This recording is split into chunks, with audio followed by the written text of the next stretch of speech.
Ito na bayad. Salamat. Ay, Carol! Carol! Ano na? Kumusta na? Ano na nangyari sa tatay mo? Nakauwi na ba siya? Hindi pa nga po eh. Ang Violi, sana andyan lang sa tabi-tabi, no? Ako, sana nga. Pero baka mamaya, nasalvage tayo ng isa sa pinagkakautangan niya, ha? Si Aling Violi talaga. Hindi, teka muna. Biro lang. Kasi nga lagi ko napapanood yun sa TV. Teka muna. Si Lena ba natanong yun, ha? Po? Si Lena. Kasi ganito, ha, kagabi nasa lubong ko siya. Tapos alam mo ba, nakita ko yung kamay niya may dugo. Dugo po? Oo. Aling Violi naman, bakit ninyo lang sinabi? Nawala kasi sa isip ko, eh. Pero alam mo ba, tinanong ko siya. Sabi niya, nasugatan daw siya doon sa pinagtatrabahuhan niya. Hindi ko na kinulit.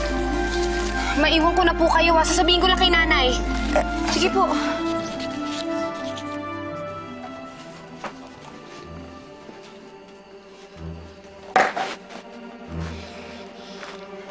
Taran, ano bang ginagawa mo? Nakita ka ni Aling Violi kagabi. Ang sabi niya, duguan daw yung kamay mo. Wala ka namang sugat eh, ha? Ang sabi mo daw, nasugatan ka sa factory. Yan naman, oh.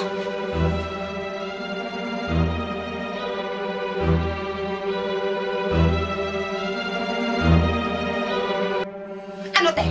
Sumagot ka! Saan galing yung dugo? Nagkamali lang ng dinig si Aling Violi. Hindi ako yung nasugatan yung kasamahan ko.